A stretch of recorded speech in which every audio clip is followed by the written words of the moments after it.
ಥರ ಎಲ್ಲ ನಿಲ್ಲಿಸ್ಕೋಬಾರ್ದು, ಇವರು ನಿಲ್ಲಿಸ್ಕೊಂಡ್ಬಿಟ್ಟಿದ್ದಾರೆ ಇಲ್ಲಿ. We have come to the place, God's own country, which is very beautiful.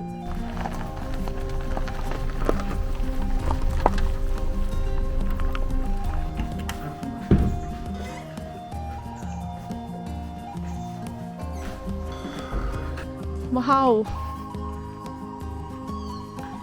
ನೋಡ್ತಾ ಇದ್ದೀರಾ ಇಲ್ಲಿ ನಮಗೆ ಕಾಣಿಸ್ತಾ ಇರೋದೇ ಚಾಮ್ರಾ ಪೀಕ್.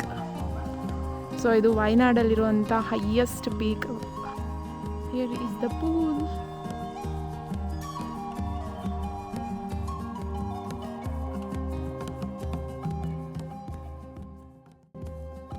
ಎಲ್ಲರಿಗೂ ನಮ್ಮ ಚಾನೆಲ್ ಲೈಫ್ ಟು ಎಕ್ಸ್ಪೀರಿಯನ್ಸ್ಗೆ ಸ್ವಾಗತ. ನಾವಿವತ್ತು ಬೆಂಗಳೂರಿಂದ ಒಂದು ಸುಂದರವಾಗಿರುವಂತ ಪ್ಲೇಸ್ಗೆ ಹೊರಟಿದೀವಿ. ಯಾವ ಪ್ಲೇಸ್ ಅಂತ ಏನಾದ್ರೂ ಗೆಸಸ್ ಇದೆಯಾ? ಗೆಸಸ್ ಏನು, ನೀವು ಆಲ್ರೆಡಿ ನೋಡಿರ್ತೀರಾ. ಇದು ಗಾಡ್ಸ್ ಓನ್ ಕಂಟ್ರಿಗೆ ಹೋಗ್ತಾ ಇದೀವಿ. ಸೊ ಗಾಡ್ಸ್ ಓನ್ ಕಂಟ್ರಿನಲ್ಲಿ ಇರುವಂತ ಅನೇಕ ಬ್ಯೂಟಿಫುಲ್ ಪ್ಲೇಸಸ್ ಅಲ್ಲಿ ಒಂದಾಗಿರುವಂತ ವಯನಾಡ್ ಕಡೆ ನಮ್ಮ ಪ್ರಯಾಣನ ಸ್ಟಾರ್ಟ್ ಮಾಡ್ಕೊಂಡಿದೀವಿ. ಸೊ ಇಲ್ಲಿ ನಮ್ಮ ಮನೆಯಿಂದ ಇದು ಆಲ್ಮೋಸ್ಟ್ ಒಂದು 270 ಕಿಲೋಮೀಟರ್ಸ್ ಆಗತ್ತೆ. ನಾವು ಮೈಸೂರು ಎಕ್ಸ್ಪ್ರೆಸ್ನ ತಗೊಳ್ತಾ ಇದ್ದೀವಿ. ಈಗ ಬೆಳಗ್ಗೆ ಎಷ್ಟಾಗಿದೆ ಟೈಮು? 9 o'clock ಆಗಿದೆ. 8ಗೆ ಹೊರಡ್ಬೇಕಂತ ಅನ್ಕೊಂಡ್ವಿ, ಬಟ್ ಆಗ್ಲಿಲ್ಲ. 9ಗೆ ಆಗಿರೋದ್ರಿಂದ ಆಲ್ಮೋಸ್ಟ್ ಒಂದು 6 to 7 hours ಅಂತೂ ಬೇಕು ನಾವು ರೀಚ್ ಆಗ್ಲಿಕ್ಕೆ. ಮಧ್ಯಾಹ್ನದ ಮೇಲ್ ರೀಚ್ ಆಗ್ತೀವಿ. ಸೊ ಆನ್ ದ ವೇ ಯಾವ್ದಾದ್ರು ಪ್ಲೇಸಸ್ ಇದೆ ಅಂತ ಹೇಳಿದ್ರೆ ಅಥವಾ ನಮಗೆ ಸಿಕ್ಕಿದ್ರೆ ಅದನ್ನ ನಾವು ವಿಸಿಟ್ ಮಾಡಿ ನಿಮ್ಗೆ ಅದನ್ನ ತೋರಿಸ್ತೀವಿ. ಕೇರಳದಲ್ಲಿ ಅನೇಕ ಪ್ಲೇಸಸ್ ಅಂತೂ ಸಖತ್ ಬ್ಯೂಟಿಫುಲ್ ಪ್ಲೇಸಸ್ ಇದೆ. ಅಂದ್ರೆ ಈಗ ನಾವು ಹೋಗ್ತಿರೋ ವಯನಾಡ್ ಕಡೆ ಸಹ ತುಂಬಾ ಪ್ಲೇಸಸ್ ಲೈಕ್ ಚಾಮ್ರಾ ಪೀಕ್ ಇದೆ, ವಾಟರ್ ಫಾಲ್ಸ್ ಇದೆ, 2-3 ವಾಟರ್ ಫಾಲ್ಸ್ ಇದೆ, ಆಮೇಲೆ ಟೆಂಪಲ್ಸ್ ಎಲ್ಲ ಇದೆ. ಸೊ ಆದಷ್ಟು ಪ್ಲೇಸಸ್ ನ ನಾವು ವಿಸಿಟ್ ಮಾಡಿ ಅದನ್ನ ನಿಮ್ಗೂ ಸಹ ಎಕ್ಸ್ಪೀರಿಯನ್ಸ್ ಮಾಡ್ಲಿಕ್ಕೆ ಟ್ರೈ ಮಾಡ್ತೀವಿ. So stay tuned. ಕ್ಲೈಮೇಟ್ ನೋಡಿ ಹಿಂಗಿದೆ, ಎಲ್ಲ ಕಡೆ ಹಿಬ್ನಿ ಕವಿದಿದೆ. ವಾತಾವರಣ ತುಂಬಾ ಚೆನ್ನಾಗಿದೆ ಬೆಂಗಳೂರು ಇವತ್ತು. ಸೊ ನೈಸ್ ರೋಡ್ ಅಲ್ಲಿ ಇದೀವಿ ಇವಾಗ. ಇನ್ನೂ ಒಂದು ಎಸ್ಟಿಮೇಟೆಡ್ ಟೈಮ್ ತೋರಿಸೋದು 3 o'clock ಅಂತ ತೋರಿಸ್ತಾ ಇದೆ. ಹೋಪ್ಫುಲಿ ಆ ಟೈಮಲ್ಲಿ ಅಲ್ಲಿ ಇರ್ತೀವಿ ಅಂತ ಅನ್ಕೊಂಡಿದೀವಿ. ಬಟ್ ಮಧ್ಯೆ ಮಧ್ಯೆ ಬ್ರೇಕ್ಸ್ ಅಂತ ಇದ್ದೇ ಇರುತ್ತೆ. ಸೊ ಬ್ರೇಕ್ಸ್ ಇಂದ ಮೋಸ್ಟ್ ಪ್ರಾಬಬ್ಲಿ ನಾವು ಆ ಟೈಮಿಗೆ ಹೋಗ್ಲಿಕ್ಕೆ ಆಗತ್ತೋ ಇಲ್ಲೋ ಗೊತ್ತಿಲ್ಲ. 6 hours ಅಂತ ತೋರಿಸ್ತಾ ಇದ್ರು ಬ್ರೇಕ್ಸ್ ಅಂತ ಅಟ್ಲೀಸ್ಟ್ 1 hour 1.5 hour ಅಂತೂ ಹೋಗುತ್ತೆ. ಸೊ ಪ್ರಾಬಬ್ಲಿ 4:30 ಅಷ್ಟೊತ್ತಿಗಂತೂ ರೀಚ್ ಆಗ್ತೀವಿ. ಸೊ ಸ್ಟಾರ್ಟಿಂಗ್ ಅಲ್ಲೇ ನೈಸ್ ರೋಡ್ ಅಲ್ಲೇ ಒಂದು ಆಕ್ಸಿಡೆಂಟ್ ಆಗಿದೆ. ಸೊ ಆಕ್ಸಿಡೆಂಟ್ ಆಗಿ ಫುಲ್ ಟ್ರಾಫಿಕ್ ಜಾಮು. ನೋಡಿ ಎಲ್ಲಿ ಈ ರೋಡಲ್ಲಿ ಎಲ್ಲಿಂದ ಎಲ್ಲಿವರೆಗೂ ಇದೆ ಅಂತಂದ್ರೆ ನಮಗೆ ಒಂದು 25 minutes to 30 minutes ಡಿಲೇ ತೋರಿಸ್ತಾ ಇದೆ.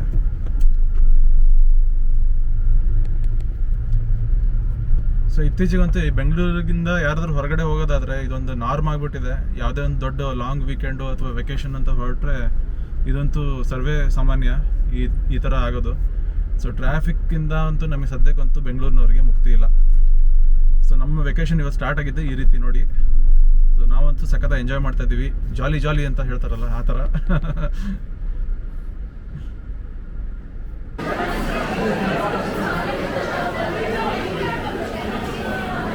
ಸೊ ಒಂದು ಟಿಫನ್ ಬ್ರೇಕ್ ಅಂತೂ ಆಯ್ತು. ಆಲ್ಮೋಸ್ಟ್ 11 o'clockಗೆ ನಾವು ಟಿಫನಿಗೆ ಹೋಗಿದ್ದು. ಫಸ್ಟಿಗೆ ಒಂದು ಕದಂಬ ಅಂತ ಹೋಟ್ಲಿಗೆ ಹೋದ್ವಿ. ಅಲ್ಲಿ ತುಂಬಾನೇ ರಶ್ ಇರೋ ಕಾರಣ ಕುತ್ಕೊಳಕ್ ಸಹ ಜಾಗ ಇರ್ಲಿಲ್ಲ ಅಂತ ವಾಪಸ್ ಬಂದ್ಬಿಟ್ವಿ. ಮತ್ತೆ ನೆಕ್ಸ್ಟ್ ನಾವು ಪಾಕಶಾಲಾಕ್ ಬಂದ್ವಿ. ಇದು ಚನ್ನಪಟ್ಟಣದಲ್ಲಿರೋದು, ಮೇನ್ ರೋಡ್ ಅಲ್ಲೇ ಇರೋದ್ರಿಂದ ಅದೇ ಆರಾಮ್ಸೆ ನಾವು ಹೋಗ್ಬೋದು. ನಾವು ಅದೇ ತಲೆಯಲ್ಲಿ ಇಟ್ಕೊಂಡು ಬಂದಿದ್ದು. ಬಟ್ ಇವತ್ತು ತುಂಬಾ ರಶ್ ಇದ್ದಿದ್ ಕಾರಣ ಅಲ್ಲಿ ಹೋಗಿ ಒಂದು 10-15 ನಿಮಿಷ ಅಲ್ಲ, ಒಂದು ಆಲ್ಮೋಸ್ಟ್ ಒಂದು 20 minutes ಏನೋ ನಾವು ವೆಯ್ಟ್ ಮಾಡ್ಕೊಂಡು ನಿಂತ್ಕೊಂಡಿದ್ವಿ. ಅದಾದ್ಮೇಲೆ ತಿಂಡಿನೆಲ್ಲ ಮುಗಿಸ್ಕೊಂಡು ಇವಾಗ ಮತ್ತೆ ಮುಂದೆ ಹೋಗ್ತಾ ಇದೀವಿ. ಕೆಂಡಲ್ ಅಂತೂ ಬೇಡವೇ ಬೇಡ ಅಂತ ಹೇಳಿದಾರೆ ನಮ್ಮ ಮನೆಯವರು. ನೋಡೋಣ. ಸೊ ನೀವು ಸಹ ವೀಕ್ ಡೇಸ್ ನಲ್ಲೇನೆ ಪ್ಲಾನ್ ಮಾಡ್ಕೊಳ್ಳಿ. ಸೊ ಈ ರೂಟ್ ನಲ್ಲಿ ನೀವು ಹೋಗ್ತಾ ಇದ್ದಾಗ Pakashala one of the best place ಅಂತಾನೆ ಹೇಳ್ಬೋದು. ಯಾವಾಗ್ಲೂ ರಶ್ ಏನ್ ಅಷ್ಟೊಂದು ಇರಲ್ಲ. ಯೂಶಲಿ ಆಲ್ಮೋಸ್ಟ್ ಎಲ್ಲ ಅಲ್ಲೇ ಹೋಗ್ತಾರೆ. ಮತ್ತೆ ಒಂದ್ 4-5 ಹೋಟೆಲ್ ಸಹ ಸಿಕ್ಕತ್ತೆ ನಿಮ್ಗೆ ಈ ಮೈಸೂರು ಹೈವೇನಲ್ಲಿ. ನಾವು ಇದನ್ನ ಮುಗಿಸ್ಕೊಂಡು ಈಗ ನೆಕ್ಸ್ಟ್ ನಮ್ಮ ಜರ್ನಿನ ಮುಂದೆ ಹೊರಿಸ್ತಾ ಇದೀವಿ. ವಾತಾವರಣ ಸಹ ಚೆನ್ನಾಗಾಗಿದೆ. ಈಗ ಮಳೆ ಬರೋ ತರಾನೇ ಅನಿಸ್ತಾ ಇದೆ.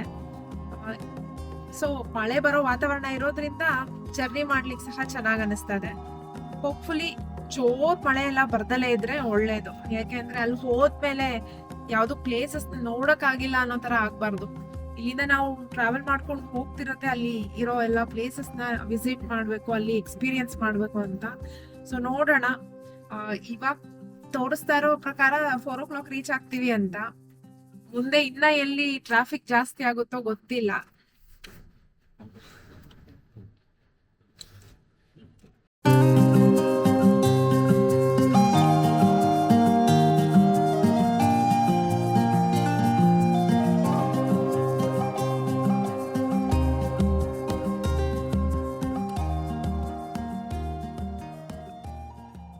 ವಯನಾಡು ಅಂದ್ರೆ ಅದ್ರ ಅರ್ಥ ಗೊತ್ತಾ ರೀ? ವಯನಾಡ್ ಅಂದ್ರೆ ಭಯ ಉತ್ತರ ನಂಗೆ ಗೊತ್ತಿಲ್ಲ. ವಯ ಅಂದ್ರೆ ಪ್ಯಾಡಿ ಅಂತೆ, ಫೀಲ್ಡ್ ಆಫ್ ಪ್ಯಾಡಿ. ಹೌದಾ? ಓಕೆ, ಪ್ಯಾಡಿನ. ಪ್ಯಾಡಿದು ಲ್ಯಾಂಡ್ಸ್. ಸೊ ಅಲ್ಲಿ ಭತ್ತ ಜಾಸ್ತಿ ಬೆಳೆಯೋದ್ರಿಂದ ಅದಕ್ಕೆ ಹೆಸರು ಬಂತು ಅಂತ ಹೇಳ್ತಾರೆ. ಓ, ಸೊ ಬಟ್ ಭತ್ತ ಜಾಸ್ತಿ ಬೆಳೆ ಆಂಧ್ರ ಅಲ್ವಾ? ಅವೆರಡೂನು ಅಲ್ಲ, ಆ ಜಾಗದಲ್ಲಿ, ಕೇರಳದಲ್ಲಿ ಆ ಜಾಗದಲ್ಲಿ ಅಂತ. ವಯ ಅಂತ ಹೇಳಿ ಮತ್ತೆ ನಾಡು ಎರಡು ಮಲಯಾಳಂದು ಪದಗಳು, ಇವೆರಡು ಸೇರಿ ವಯನಾಡ್ ಅಂತ ಆಗಿದೆ. ಇದು ಫೀಲ್ಡ್ ಆಫ್ ಪ್ಯಾಡಿ. ಜನ ಜಾಸ್ತಿ ಅಲ್ಲಿ ಭತ್ತ ಬೆಳಿತಾರಂತೆ. ಗುಡ್ಡಗಾಡು ಸಹ ಇದೆ. ನಂಗೆ ಗೊತ್ತಿಲ್ಲ, ಯೂಶಲಿ ಗುಡ್ಡಗಾಡು ಇದ್ರೆ ಬರೀ ಟೀ ಆ ತರಾನೇ ಅಂತ ಅನ್ಕೋತೀವಿ. ಮೋಸ್ಟ್ಲಿ ಮೊದ್ಲೇ ಬ್ರಿಟಿಷ್ ಮುಂಚೆ ಅದೇ ಆಗಿರುತ್ತೆ. ಹೌದು. ಅದಾದ್ಮೇಲೆ ಟೀ ಎಸ್ಟೇಟ್ ಎಲ್ಲ ಈಗ ಆಗಿದೆ ಅಷ್ಟೇ. ಪ್ಯಾಡಿ ಎಲ್ಲ ಹೋಯ್ತು, ಟೀ ಬಂತು. ಇವಾಗ ಎಲ್ಲಾ ಕಡೆನೂ ಟೀನೇ ಜಾಸ್ತಿ, ಟೀ ಎಸ್ಟೇಟ್ಸ್ ಗಳೇ ಕಾಣಿಸುತ್ತೆ ಅಲ್ಲಿ. ಬೆಂಗಳೂರಿಂದ ವಯನಾಡಿಗೆ ಹೋಗೋ ರೂಟ್ ಅಲ್ಲೇನೆ ತುಂಬಾ ಪ್ಲೇಸಸ್ ಇದೆ, ವಿಸಿಟಿಂಗ್ ಪ್ಲೇಸಸ್. ಬಟ್ ಟ್ರಾಫಿಕ್ ಜಾಸ್ತಿ ಆಗಿರೋದ್ರಿಂದ ಆಲ್ರೆಡಿ ಇವಾಗ 4 o'clock ಆಗುತ್ತೆ ರೀಚ್ ಆಗೋದು ಅಂತ ಇದೆ. ಸೊ ಬೇರೆ ಯಾವ ಪ್ಲೇಸಸ್ಗೂ ಹೋಗ್ಲಿಕ್ಕೆ ಆಗುತ್ತೋ ಇಲ್ವೋ ಗೊತ್ತಿಲ್ಲ. ಡೈರೆಕ್ಟ್ ಆಗಿ ರೆಸಾರ್ಟ್ಗೆ ಹೋಗ್ತೀವಿ ಅಂತ ಅನ್ಸುತ್ತೆ. ಆನ್ ದ ವೇ ಏನಾದ್ರೂ ವ್ಯೂ ಪಾಯಿಂಟ್ ಅಥವಾ ವಾಟರ್ಫಾಲ್ ಏನ್ ನೋಡ್ಕೊಂಡಿದೀವಿ ನಾವು, ಅದೆಲ್ಲ ಸಿಕ್ಕಿದ್ರೆ ಅದಕ್ಕಂತೂ ಗ್ಯಾರಂಟಿ ಹೋಗ್ತೀವಿ. ಇಲ್ಲ ಅಂದ್ರೆ ಡೈರೆಕ್ಟ್ ಆಗಿ ರೆಸಾರ್ಟ್ಗೆ ಹೋಗೋದು ಅಂತ ಪ್ಲಾನ್ ಮಾಡ್ಕೊಂಡಿದೀವಿ. ಬಿಕಾಸ್ ಇವಾಗ 4 o'clock ತೋರಿಸ್ತಾ ಇದೆ. ಅಂದ್ರೆ ಮತ್ತೆ ಊಟದ ಬ್ರೇಕ್ ಅಂತ ತಗೊಂಡ್ರೆ ಇನ್ನ ಒಂದು 45 minutes ಆಗತ್ತೆ. ನಿಯರ್ಲಿ ನಾವು 5 o'clock ಆಯ್ತು ಅಂತ ಹೇಳಿದ್ರೆ ಡೈರೆಕ್ಟ್ ಆಗಿ ರೆಸಾರ್ಟ್ ಹೋಗೋದೇ ಬೆಸ್ಟ್. ಸೊ ಎಷ್ಟು ದಿನ ಸ್ಟೇ ಮಾಡ್ಬೇಕಂತ ಇದೆಯಾ ಶ್ವೇತಾ?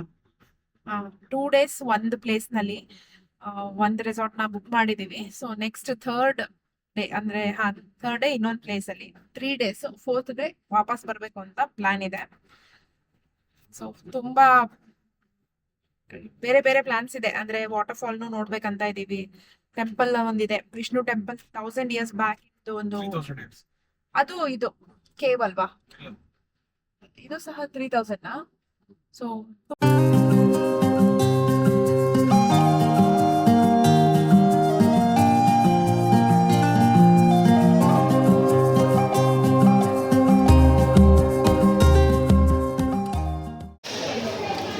ಹೊರಗಡೆ ಮಾಡಿದ್ರು. ಸೊ ಈಗ ಆಲ್ರೆಡಿ ಆಫ್ಟರ್ನೂನ್ ಅರೌಂಡ್ 2 o'clock ಆಗಿದೆ. ಸೊ ಇನ್ನೂ ನಾವು ಬಂಡೀಪುರನೂ ಮುಟ್ಟಿಲ್ಲ, ಇನ್ನು ಗುಂಡ್ಲುಪೇಟೆಯಲ್ಲೇ ಇದ್ದೀವಿ. ಸೊ ಇವಾಗ ಬಂದು ಗುಂಡ್ಲುಪೇಟೆಯಲ್ಲಿ ಅಮರಾವತಿ ಅಂತ ಒಂದು ಹೋಟ್ಲಿದೆ, ಅಲ್ಲಿ ಊಟ ಮಾಡಿಕೊಂಡು ಇವಾಗ ಹೊರಡ್ತಾ ಇದ್ದೀವಿ. ಸೊ ಎಸ್ಟಿಮೇಟೆಡ್ ಟೈಮ್ ಅರೌಂಡ್ 5:30 ಅಂತ ತೋರಿಸ್ತಾ ಇದೆ. ಸೊ ಹೋಪ್ಫುಲಿ ಇನ್ನು ಮುಂದೆಲ್ಲೂ ಟ್ರಾಫಿಕ್ ಸಿಗಲ್ಲ ಅಂತ ಅಂದ್ಕೊಂಡು ಈಗ ಹೊರಡ್ತೀವಿ ಇಲ್ಲಿಂದ. ಸೊ ಬನ್ನಿ ನೋಡೋಣ ಹೇಗಿರುತ್ತೆ ಅಂತ. ಈಗ ಮತ್ತೆ ಫಾರೆಸ್ಟಲ್ಲಿ ಎಂಟ್ರಿ ಆಗ್ತೀವಿ ಬಂಡೀಪುರದಲ್ಲಿ. ಸೊ ಫಾರೆಸ್ಟಲ್ಲಿ ಏನಾದರೂ ನಮಗೆ ಏನಾದರೂ ಸೈಟಿಂಗ್ ಆದರೆ ಅಂತೂ ತುಂಬಾ ಖುಷಿ ಆಗುತ್ತೆ. ಸೊ ಅದನ್ನು ನೋಡೋಣ. ಏನೋ ಸೈಟಿಂಗ್ ಆದರೆ ಅದನ್ನು ವಿಡಿಯೋದಲ್ಲಂತೂ ಕ್ಯಾಪ್ಚರ್ ಮಾಡೇ ಮಾಡ್ತೀವಿ. ಸೊ ನಿಮಗೂ ಕೂಡ ಅದ್ರ ಮುಖಾಂತರ ತೋರಿಸ್ತೀವಿ. So let's go.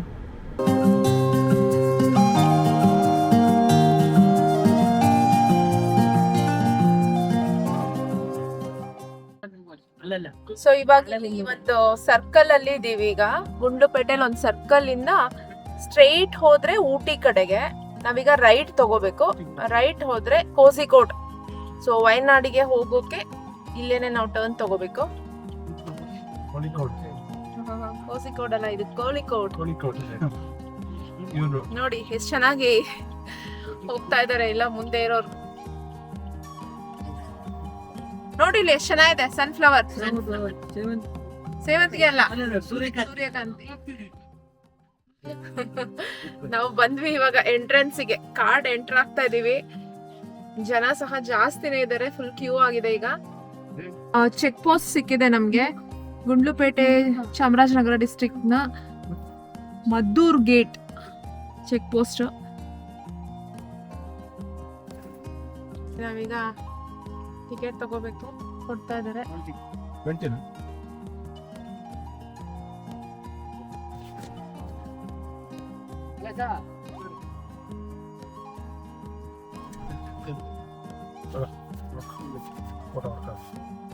ಸೊ ನಾವ್ ಇವಾಗ ತಗೊಂಡಿದೀವಿ 20 entry, 20 rupees park entry fee ಅಂತಾನೆ ತಗೊಳ್ತಾರೆ ಇಲ್ಲಿ.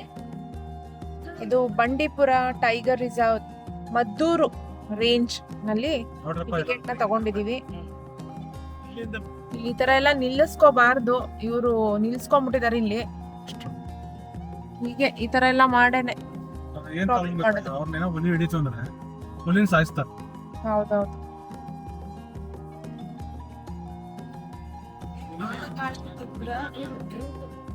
ಸೊ ನಾವು ಈಗ ಅದೇ ಹೇಳ್ದಾಗೆ ಇಲ್ಲಿ ಏನು ಎಂಟ್ರಿ ಟಿಕೆಟ್ ತಗೊಂಡಿದೀವಿ. ಈ ಟಿಕೆಟ್ ನಮ್ಗೆ 20 ರುಪೀಸ್ ಕೊಟ್ಟು ತಗೊಂಡಿದೀವಿ. ಈ ಕಡೆ ಮದ್ದೂರ್ ಗೇಟ್ ಇಂದ ತಗೊಂಡಿರೋದು. ಈ ರೇಂಜ್ ನಲ್ಲಿ ನಾವು 45 ಮಿನಿಟ್ಸ್ ನೊಳಗೆ ನೆಕ್ಸ್ಟ್ ಗೇಟ್ ನ ನಾವು ರೀಚ್ ಆಗ್ಬೇಕು. ಸೊ ತುಂಬಾ ಸ್ಲೋ ಆಗಿ ಹೋಗೋಣ ಅಥವಾ ಇಲ್ಲಿ ಅನಿಮಲ್ಸ್ ಬರುತ್ತಾ ನೋಡೋಣ ಅನ್ನೋದೆಲ್ಲ ಇಲ್ಲ, ಹೋಗ್ತಾ ಇರ್ಬೇಕು. ಕೇಸ್ ಏನಾದ್ರು ಬಂದ್ರೆ ನಾವು ನೋಡ್ಬೋದು, ಇಲ್ಲ ಫೈನ್ ಕಟ್ಲಿಕ್ಕೆ ರೆಡಿ ಇದೀವಿ ಅಂದ್ರೆ ಆಬ್ವಿಯಸ್ಲಿ ಏನಾದ್ರು ಹುಲಿ ಗಿಲಿ ಬಂತು ಅಂದ್ರೆ ಫೈನ್ ಕಟ್ಟಿದ್ರು ಪರವಾಗಿಲ್ಲ. ಸಫಾರಿಗೆ ಜೀಪ್ ಸಫಾರಿನೋ ಏನೋ ತಗೊಂಡಿದೀವಿ ಅನ್ಕೊಂಡು ಕಟ್ಬೋದು. ಬಟ್ ಅದು ಲಕ್, ನಮ್ಗೆ ಸಿಕ್ಕುತ್ತೆ ಅಂತ ಹೇಳಲಿಕ್ಕೆ ಆಗಲ್ಲ. ಹೌದು, ಕಾಣಿಸೋದು ಕಷ್ಟ. ಯಾಕೆಂದ್ರೆ ಇಲ್ಲಿ ನೋಡಿ ನೀವು, ಇಲ್ಲೆಲ್ಲೋ ಒಂದ್ ಕಡೆ ಇದೆ ಅಂದ್ರೂ ಸಹ ಗೊತ್ತಾಗಲ್ಲ ನಮ್ಗೆ. ಕಾಣಿಸಿದ್ರೆ ಆನೆಗಳು ಕಾಣಿಸ್ಬೋದಷ್ಟೇ. ಇಷ್ಟೊಂದು ಹಸಿರು ಇರುವಾಗ ಎಲ್ಲೋ ಒಂದ್ ಪೊದೆಲಿ ಕುತ್ಕೊಂಡಿದ್ರು ಸಹ ಕಾಣಿಸಲ್ಲ. ಎಲಿಫೆಂಟ್ಸ್ ಇದ್ರೇನೆ ಕಾಣೋದ್ ಕಷ್ಟ ಅನ್ನೋ ತರ ಇದೆ ಈಗ. ಇನ್ನು ಆಲ್ಮೋಸ್ಟ್ ರೋಡಿಗೆ ಹತ್ರ ಬಂದ್ರೆ ಮಾತ್ರ ಕಾಣಿಸುತ್ತೆ. ಕಾಡು ದಟ್ಟವಾದ ಕಾಡಿರೋದ್ರಿಂದ ನೋಡೋದ್ ತುಂಬಾ ಕಷ್ಟ, ಸಿಗಲ್ಲ ನಮಗೆ. ಬಟ್ ಆದ್ರೂ ಕಾಯ್ತಾ ಇದೀವಿ, ಎಲ್ಲಾರು ಎರಡೂ ಬದಿ ನೋಡ್ತಾ ಇದೀವಿ ಯಾವ್ದಾದ್ರು ಪ್ರಾಣಿ ಕಾಣಿಸುತ್ತಾ ಅಂತ. ಎಲ್ಲ ಅದೇ ಮಾತಾಡ್ತಾ ಇದೀವಿ ಇವಾಗ. ಇಲ್ಲಿ ಎಲಿಫೆಂಟ್ಸ್ ಎಲ್ಲ ಬಂದ್ರೆ ಮಾತ್ರ ನಿಜವಾಗ್ಲೂ ಸಖತ್ತಾಗಿರುತ್ತೆ. ಯಾಕೆಂದ್ರೆ ಈ ಅನಿಮಲ್ಸ್ ಏನಿದೆ, ಈ ರೇಂಜ್ ಅಲ್ಲಿ ಅನಿಮಲ್ಸ್ ಅಷ್ಟೊಂದು ಇಲ್ಲ ಅಂತ ಅನ್ಕೊಂಡಿದೀವಿ. ಬಟ್ ವೆಹಿಕಲ್ಸ್ ಅಂತೂ ಜಾಸ್ತಿನೇ ಓಡಾಡ್ತಿದೆ. ಅದು ಈಗ ಇಲ್ಲಿರೋ ಎಲಿಫೆಂಟ್ಸ್ ಗಳ ಸಹ ವೆಹಿಕಲ್ಸ್ಗೆ ಯೂಸ್ ಟು ಆಗ್ಬಿಟ್ಟಿದೆ ಅನ್ಸುತ್ತೆ. ಎಲ್ಲ ಕಡೆ ಬೋರ್ಡ್ ಹಾಕಿದ್ದಾರೆ, ಪ್ಲೀಸ್ ಡೋಂಟ್ ಲಿಟರ್ ಅಂತ. ನಮ್ಮ ಜನರು ಅಷ್ಟು ಎಜುಕೇಟೆಡ್ ಇದ್ದಾರೆ, ತುಂಬಾ ಬುದ್ಧಿ ಜಾಸ್ತಿ. ಹಾಗಾಗಿ ಬೋರ್ಡ್ನೆಲ್ಲ ಲೆಕ್ಕ ಇಟ್ಕೊಳ್ಳೋದೇ ಇಲ್ಲ. ಬಾಟಲ್ ಇದೆಯಾ ಅಂತ ಬೇಸಿಬೇಕಷ್ಟೆ, ಅದನ್ನೇ ಮಾಡ್ತಾರೆ. ಇದೊಂದು ರಿಕ್ವೆಸ್ಟ್ ಎಲ್ಲಾ ವಿಡಿಯೋಸ್ ನಲ್ಲೂ ನಾವು ಹೇಳ್ದಂಗೆ, ದಯವಿಟ್ಟು ಬಾಟಲ್ಸ್ ನ, ಪ್ಲಾಸ್ಟಿಕ್ ಇಂದು ಯಾವುದೇ ಮೆಟೀರಿಯಲ್ಸ್ ನ ಹಾಕ್ ಹೋಗ್ಬೇಡಿ. ಅಟ್ಲೀಸ್ಟ್ ಇಲ್ಲಿ ಫಾರೆಸ್ಟ್ ರೀಜನ್ ಅಲ್ಲಿ ಮಾತ್ರ ಹಾಕ್ಬೇಡಿ. ಅದರಿಂದ ಅನಿಮಲ್ಸ್ ಎಷ್ಟು ತೊಂದರೆ ಆಗುತ್ತೆ ಅನ್ನೋದು ನಿಮ್ಗೂ ಗೊತ್ತಿರೋದೆ. ನಮ್ಮ ನೇಚರ್ನ ನಾವೇ ನೀಟಾಗಿ ಇಟ್ಕೋಬೇಕು. ಪ್ಲಾಸ್ಟಿಕ್ ಇಂದ ಎಷ್ಟು ತೊಂದರೆ ಆಗುತ್ತೆ ಅಂತ ಗೊತ್ತಿದ್ದು ನಾವು ಮಾಡಿದ್ರೆ ನಮ್ಮಷ್ಟು ಮೂರ್ಖರು ಮತ್ಯಾರು ಇಲ್ಲ. ನಾವ್ ಈ ಫಾರೆಸ್ಟ್ ರೀಜನ್ ಎಂಟ್ರ್ ಆದ್ಮೇಲೆ ಎಷ್ಟೊಂದು ವಾಟರ್ ಬಾಟಲ್ಸ್ ನೋಡ್ತಾ ಇದೀವಿ. ನಾವೀಗ ನೆಕ್ಸ್ಟ್ ವಯನಾಡ್ ಹೋಗೋಕ್ಕೂ ಮುಂಚೆ ಸುಲ್ತಾನ್ ಬತ್ತೇರಿ ಬರುತ್ತೆ. ಸೊ ಸುಲ್ತಾನ್ ಬತ್ತೇರಿ ಇಲ್ಲಿಂದ ಆಲ್ಮೋಸ್ಟ್ ಒಂದು 25 ಕಿಲೋಮೀಟರ್ಸ್ ಅಷ್ಟು ದೂರದಲ್ಲಿದೆ. ಅಲ್ಲಿಂದ ಮತ್ತೆ ವಯನಾಡು. ನಮಗೆ ಫಾರೆಸ್ಟ್ ರೇಂಜ್ ಅಲ್ಲಿ ಬರೀ ಆನೆ ಲದ್ದಿಗಳು ಕಾಣಿಸ್ತಿದೆ ಬಿಟ್ರೆ ಯಾವುದೇ ಬೇರೆ ಪ್ರಾಣಿಗಳು ಕಾಣಿಸ್ತಿಲ್ಲ. ಒಂದಿಷ್ಟು ಕೋತಿಗಳು ಕಾಣಿಸೋದು, ಜಿಂಕೆ ಆಗ್ಲಿ ಅಥವಾ ಕಾಡ್ಕೋಣ ಆಗ್ಲಿ ಅಥವಾ ಇಲ್ಲ, ಏನೂ ಇಲ್ಲ.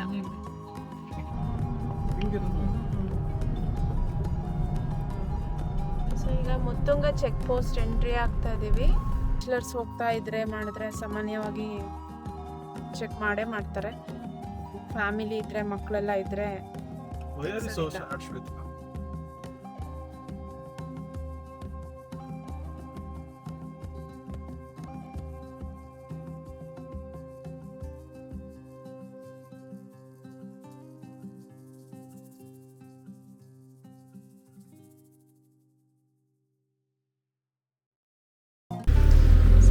come to the place, God's own country, which is very beautiful. So friends, ನೋಡ್ತಾ ಇದ್ದೀರಿ, ಸೊ ಇಲ್ಲಿ ಟೀ ಎಸ್ಟೇಟ್ ಮಧ್ಯೆ ಬಂದು ಇಲ್ಲಿ ಸ್ವಲ್ಪ ಹೊತ್ತು ಕಾಲ ಕಳೀತಾ ಇದ್ದೀವಿ. ಸೊ ಇದು ನಮ್ಮದು ವಯನಾಡಿಗೆ ಎಂಟ್ರಿ ಪಾಯಿಂಟ್. ನಾವು ರಿಸಾರ್ಟ್ಗೆ ಹೋಗ್ತಿರೋಂಥ ರೂಟಲ್ಲಿ ನಮಗೆ ಫಸ್ಟ್ ಸಿಕ್ಕಿದ್ದೆ ಇದು ಟೀ ಎಸ್ಟೇಟು. ಸೊ ಅದಕ್ಕೆ ಇಲ್ಲೇ ನಿಂತ್ಕೊಂಡು ಒಂದು ಸ್ವಲ್ಪ ಫೋಟೋಗ್ರಫಿ ಮಾಡಿ ಒಂದೆರಡು ಡ್ರೋನ್ ಶಾಟ್ ತೊಗೊಳ್ಳೋಣ ಅಂತ ತೊಗೊಳ್ತಾ ಇದ್ದೀವಿ. ಸೊ ನಮ್ಮ ಡ್ರೋನ್ ಶಾಟ್ ಇವಾಗ ಬರುತ್ತೆ. So wait and watch.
ಈ ಟೀ ಎಸ್ಟೇಟ್ನಲ್ಲಿ ಸ್ವಲ್ಪ ಟೈಮ್ ಕಳೆದ್ವಿ. ಸೊ ಇಲ್ಲಿಂದ ನಮ್ಮ ರೆಸಾರ್ಟ್ ಇನ್ನೂ ಒಂದು 8 ಕಿಲೋಮೀಟರ್ ದೂರ ಇದೆ. ಸೊ ಅಲ್ಲಿಗೆ ಹೋಗಲಿಕ್ಕೆ ಇದೇ ರೋಡ್ ಮೂಲಕ ನಾವು ಹೋಗಬೇಕು. ಸುತ್ತಮುತ್ತಲು ನೋಡಲಿಕ್ಕೆ ತುಂಬ ಸುಂದರವಾಗಿದೆ. ನಮಗೆ ಆಲ್ರೆಡಿ ಒಂದು ಪೀಕ್ ಇಲ್ಲಿಂದ ಕಾಣಿಸ್ತಾ ಇದೆ, ಅದೇ ಚಮ್ರಾ ಪೀಕು. ಅದ್ರ ಫಸ್ಟ್ ಗ್ಲಿಮ್ಸ್ ನಮಗೆ ಇಲ್ಲಿಂದಲೇ ಸಿಗ್ತಾ ಇದೆ. ಸೊ ತುಂಬ ಬ್ಯೂಟಿಫುಲ್ ಪೀಕ್ ಅದು. ಅಲ್ಲಿ ಟ್ರೆಕ್ಕಿಂಗ್ ಕೂಡ ಹೋಗ್ಬೋದು. ಸೊ ನಾವು ಇವಾಗ ನಮ್ಮ ಜರ್ನಿನ ಕಂಟಿನ್ಯೂ ಮಾಡಿಕೊಂಡು ಈ ರೋಡ್ನ ಎಂಜಾಯ್ ಮಾಡಿಕೊಂಡು ಹೋಗ್ತಾ ಇದ್ದೀವಿ. ಸೊ ಬನ್ನಿ ನಮ್ಮ ರಿಸಾರ್ಟ್ ಹೇಗಿದೆ ಅಂತ ಹೋಗಿ ನೋಡೋಣ. ಸೊ ಲಾಸ್ಟ್ ಸ್ಟ್ರೆಚ್ಚು ಸುಮಾರು 1 ಕಿಲೋಮೀಟ್ರ್ ದೂರ ನಾವು ಈ ನ್ಯಾರೋ ರೋಡ್ನಲ್ಲೇ ಹೋಗಬೇಕಾಗತ್ತೆ. ರೋಡ್ ಅಂತೂ ಚೆನ್ನಾಗಿದೆ, ಏನು ತೊಂದರೆ ಇಲ್ಲ. ಆದರೆ ಎದುರುಗಡೆಯಿಂದ ಯಾವುದಾದ್ರು ವೆಹಿಕಲ್ ಬಂದರೆ ಸ್ವಲ್ಪ ನಾವು ಕೇರ್ಫುಲ್ಲಾಗಿ ಡ್ರೈವ್ ಮಾಡಬೇಕಾಗತ್ತೆ.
ಸೊ ನಾವಿವಾಗ ನಮ್ಮ ರೆಸಾರ್ಟ್ಗೆ ಬಂದು ರೀಚ್ ಆಗಿದ್ದೀವಿ.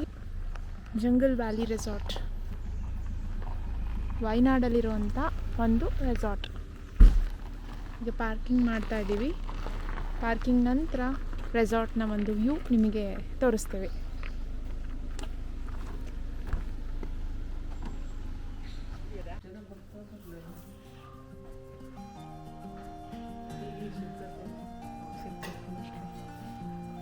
Thank you. Okay.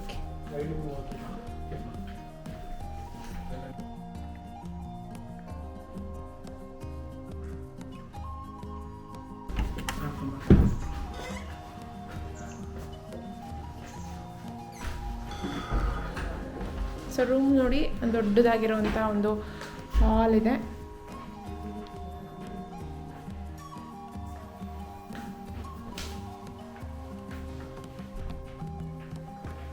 Mostly spacious ಆಗಿದೆ ಅನಿಸುತ್ತೆ. Washroom, will see the washroom. Yes, neat and tidy ಆಗಿರುವಂಥ ಒಂದು ವಾಶ್ರೂಮ್ ಇದೆ. ಇಲ್ಲಿ ಡ್ರೆಸ್ಸಿಂಗ್ ಸ್ಪೇಸ್ ಇದೆ. ಹಾಗೆ ನಿಮಗೆ ಟಿ ವಿ ಸಹ ಕೊಟ್ಟಿದ್ದಾರೆ. ಜೊತೆಗೆ ಕಬೋರ್ಡ್ ಸಹ ಇದೆ.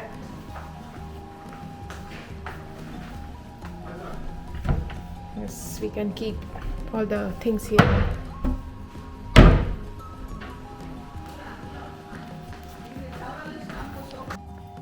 ಸೊ ಬನ್ನಿ ಒಂದು ರೆಸಾರ್ಟಿನ ಟೂರ್ ಮಾಡ್ಕೊಂಡು ಬರೋಣ. ಇಲ್ಲೆಲ್ಲ ಪ್ಲೇ ಏರಿಯಾ ಇದೆ. ಸೊ ಕಿಡ್ಸಿಗೆ ಅಂತಲೇ ಇಲ್ಲಿ ಎಲ್ಲ ಅರೇಂಜ್ ಮಾಡಿದ್ದಾರೆ. So this is play area.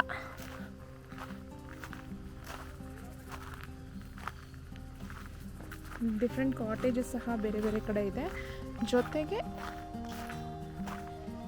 ಒಂದೇ ಕಡೆ ಸಹ ಇದನ್ನ ರೂಮ್ಸ್ನೆಲ್ಲ ಮಾಡಿದ್ದಾರೆ. ಸೊ ನಮಗೆ ವ್ಯೂ ಪಾಯಿಂಟ್ ನೋಡಬೇಕಂದ್ರೆ ಈ ಕಡೆ ಹೋಗಬೇಕಂತ ಹೇಳಿದ್ರು, ಪೂಲ್ ಸೈಡ್ ಹೋಗಿ ಅಂತ. ಸೊ ನಾವು ಅದಕ್ಕೆ ಇಲ್ಲಿ ಬಂದಿದ್ದೀವಿ. Wow, C the view, it's so beautiful. Wow, ನೋಡ್ತಾ ಇದ್ದೀರಾ ಇಲ್ಲಿ ನಮಗೆ ಕಾಣಿಸ್ತಾ ಇರೋದೇ ಚಾಮ್ರಾ ಪೀಕ್. ಸೊ ಇದು ವಯನಾಡಲ್ಲಿರುವಂಥ ಹೈಯೆಸ್ಟ್ ಪೀಕ್. ಇದರಲ್ಲಿ ಏನು ಸೌತ್ ಇಂಡಿಯಾದಲ್ಲೇ ಹೈಯೆಸ್ಟ್ ಅಂತ ಅನಿಸುತ್ತೆ ಮೋಸ್ಟ್ಲಿ. ಸೆಕೆಂಡ್ ಹೈಯೆಸ್ಟ್ ಅಂತ ಎಲ್ಲೋ ಕೇಳ್ದಂಗಿದೆ ಸೌತ್ ಇಂಡಿಯಾದಲ್ಲಿ.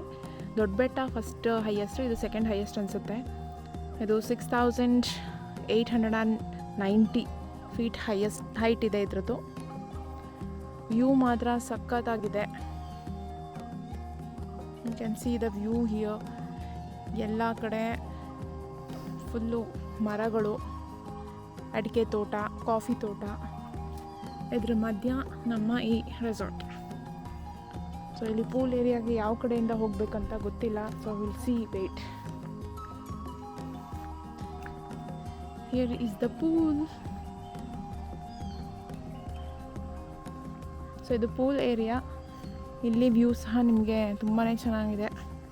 ಕಿಡ್ಸ್ ಪೂಲ್ ಏರಿಯಾ ಸಹ ಇದೆ ಇಲ್ಲಿ, ತುಂಬ ಸಣ್ಣ ಮಕ್ಕಳಿಗೆ. ಹಾಗೆ ಈ ಕಡೆ ದೊಡ್ಡವ್ರಿಗೆ ಸಹ ನಮಗೆ ಸ್ವಿಮ್ಮಿಂಗ್ ಮಾಡೋಕ್ಕೆ ಇಷ್ಟ ಇದ್ದರೆ ಸ್ವಿಮ್ ಮಾಡ್ಬೋದು. ದ ವ್ಯೂ ಇಸ್ ಸೂಪರ್, ಸಖತ್ ಚೆನ್ನಾಗಿದೆ. ಮೇಯ್ನ್ಲಿ ಈ ಪೀಕಿನ ವ್ಯೂನೇ ಇದರ ಪ್ಲಸ್ ಪಾಯಿಂಟ್. ನೀವು ನೋಡ್ತಾ ಇರ್ಬೋದು, ಅಲ್ಲಿ ಪೀಕ್ ಹತ್ತಿರ ಸಹ ಲೈಟ್ಸ್ ಎಲ್ಲ ಇದೆ. ಮೋಸ್ಟ್ಲಿ ಅಲ್ಲಿ ಸಹ ಮನೆಗಳು ಅಥವಾ ರೆಸಾರ್ಟ್ಸು, ಹೋಮ್ ಸ್ಟೇನೋ ಏನೋ ಇರುತ್ತೆ. Yes, it's one of the decent and beautiful place.